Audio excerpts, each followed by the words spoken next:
10 ஆண்டுகால ஆட்சியில் தமிழ்நாட்டுக்கு எந்த திட்டமும் கொண்டு வராத பாஜக அரசு விரட்டியடிக்கும் வேலையை நாம் செய்தாக வேண்டும் என்ற இந்திய கம்யூனிஸ்ட் மாநில செயலாளர் முத்தரசன் கூறியுள்ளார்.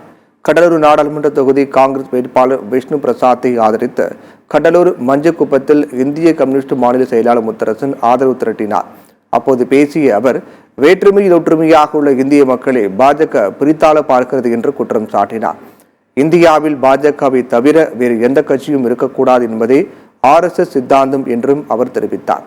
அமலாக்கத்துறை, வருமான வரித்துறைகளை ஏவல் துறையாக மோடி பயன்படுத்தும் நாட்டுக்கு ஆபத்தானது என்று அவர் கூறினார். 10 ஆண்டுகால ஆட்சியில் தமிழ்நாட்டுக்கு எந்த திட்டமும் கொண்டு வராத பாஜக அரசை விரட்டியடிக்க வேண்டும் என்று முத்தரசன் கேட்டுக்கொண்டார். அப்ப நோக்கம் என்ன? இந்தியாவில் தன்னை தவிர வேறு எந்த கட்சியும் இருக்கக்கூடாது. பிரச்சாரத்தில் மோடி என்ன பேசுகிறார்? தமிழ்நாட்டில் தேர்தலுக்கு பிறகு திராவிட முன்னேற்ற கழகம் இருக்காது அப்படிங்கிறார். உத்தரப்பிரதேசத்தில் என்ன பேசுகிறார்? காங்கிரஸ் கட்சியை அழித்தொழியுங்கள் அப்படிங்கிறார். காங்கிரஸ் கட்சியை அழித்தொழிக்கணும், திமுக இருக்காது அப்படின்னா ரெண்டு கட்சி மட்டும்தானே? அது தெருவில் 100 வீடு இருக்குன்னா கடைசி வீட்டுல தீப்பத்தி இருக்குது.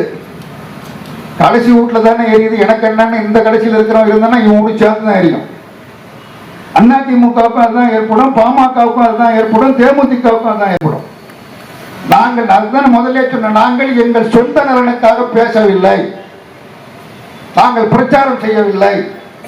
இந்த நாட்டில் ஜனநாயகம் இருக்க வேண்டுமா வேண்டாமா என்பதுதான்.